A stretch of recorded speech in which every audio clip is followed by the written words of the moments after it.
22 জন পদোন্নতির জন্য পরীক্ষা দিয়েছিলেন, সেখান থেকে মাত্র 3-4 জনকে পদোন্নতি দেওয়া হয়েছে, আর সবাইকে বঞ্চিত করা হয়েছে।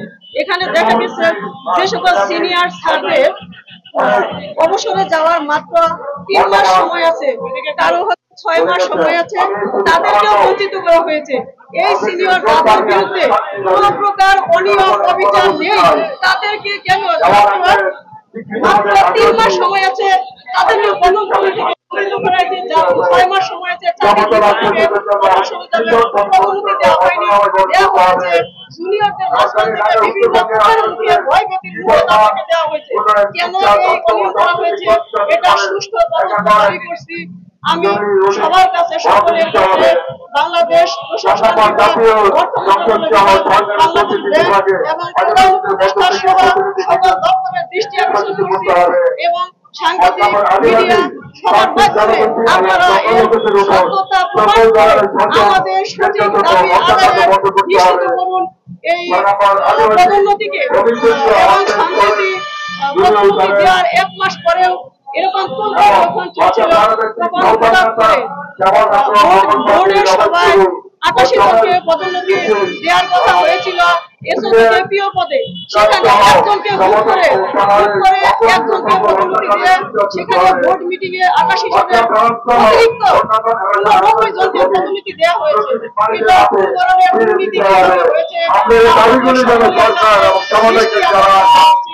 এর সুষ্ঠু তদন্ত করে আমাদের সঠিক দাবি আদায়ের জন্য আপনারা সচেষ্ট হবেন এবং এই সংস্কৃতির এই সকল পদোন্নতিকে বাতিল ঘোষণা করে সুপার নিউমারি ভিত্তিতে আমাদের সবাইকে এখন পদোন্নতি দিতে হবে।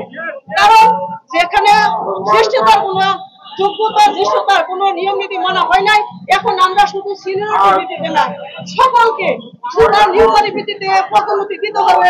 এক ব্যাংক এক নীতি, চাই না কোনো দুর্নীতি, দিতে হবে সবাইকে পদোন্নতি। আল্লাহ হাফেজ, জিন্দাবাদ।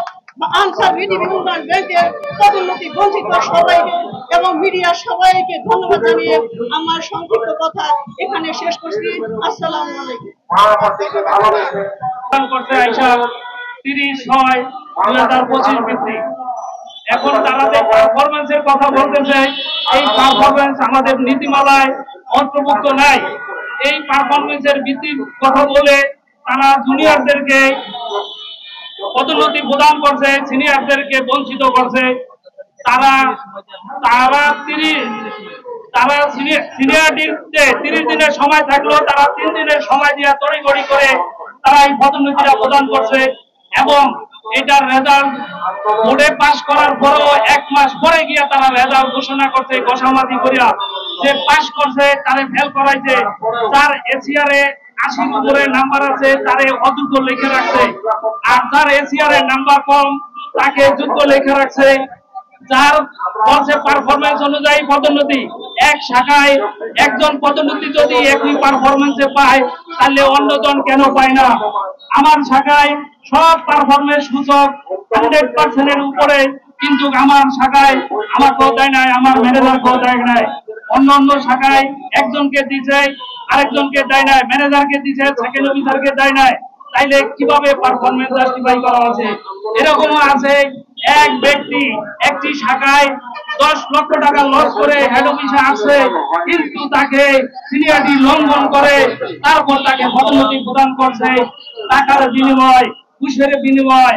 এই দেশ দ্বিতীয়বার স্বাধীন হয়েছে বৈষম্য বিরোধী আন্দোলনের জন্য, কিন্তু দেখা গেছে যে এই আনসার বিডিপি ব্যাংকে বৈষম্য দূর হয় নাই। এখানে শয়তান আইয়া আখড়া বাঁধছে, টাকার জন্য ফেসিবাদীরা আইসা আখড়া বাঁধছে। আমার সিনিয়রিটি থাকা সত্ত্বেও তারা আমাকে পদোন্নতি প্রদান করে নাই। এখন পদোন্নতিটা তারা যেই ভাবে প্রদান করছে, এক শাখায় 23% পার্সেন্টেজ তাকে পদোন্নতি প্রদান করছে, আরেক শাখায় 100% সূচক তাকে পদোন্নতি প্রদান করে নাই। আমার সর্বশেষ কথা হইল, এই পদোন্নতিটা অবিলম্বে বাতিল করতে হবে এবং পুনরায় তদন্ত সাপেক্ষে এই পদোন্নতি আবার প্রদান করতে হবে। এটা আমার সাংবাদিক ভাইয়ের কাছে অনুরোধ।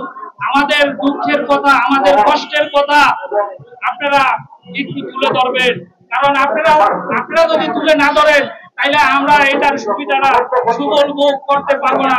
আপনারা হচ্ছেন আমাদের বৎস, আপনারা আমাদের কথাগুলো একটু তুলে ধরেন।